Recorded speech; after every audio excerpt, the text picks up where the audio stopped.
This is the three-step process you must have in your mental arsenal when it comes to turning off your negative thinking and self-criticism. But let's explore it through applied neuroscience. As a neuroplastician, I have advocated for this process because studies in neuroplasticity tell us that your brain can always adapt and change depending on what you feed it. The first thing your brain needs to do is interrupt the negative thought. When you allow your negative thinking to continue playing in your mind like a broken record, it'll always be stuck in your head like a bad commercial jingle. Most people use distraction, which just pushes it aside and allows it to linger in the background. But intentional interruption creates the crack that opens a window of opportunity for learning through neuroplasticity. The second part of this is unfocusing on the negative and imagined thoughts and rerouting your attention like a souped-up GPS. Now, I know repetitive negative thoughts show up automatically. Yes, your brain has been trained to do this, but your continuous participation in them is a choice. So redirecting your brain is saying, hey, there's another way to see this. Science shows your brain's attention system is like a mental highlighter.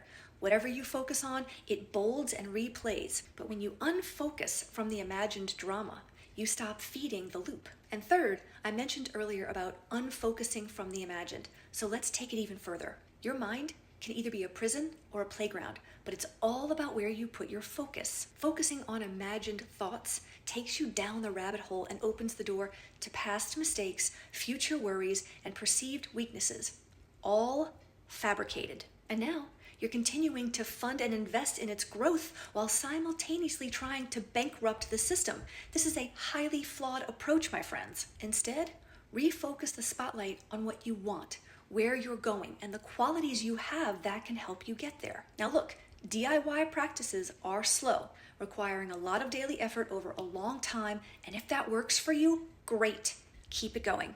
But if it doesn't, accelerated neuroplasticity work means effortlessly bypassing your resistance in real time and doing in 6 weeks what takes most people decades to figure out, if ever.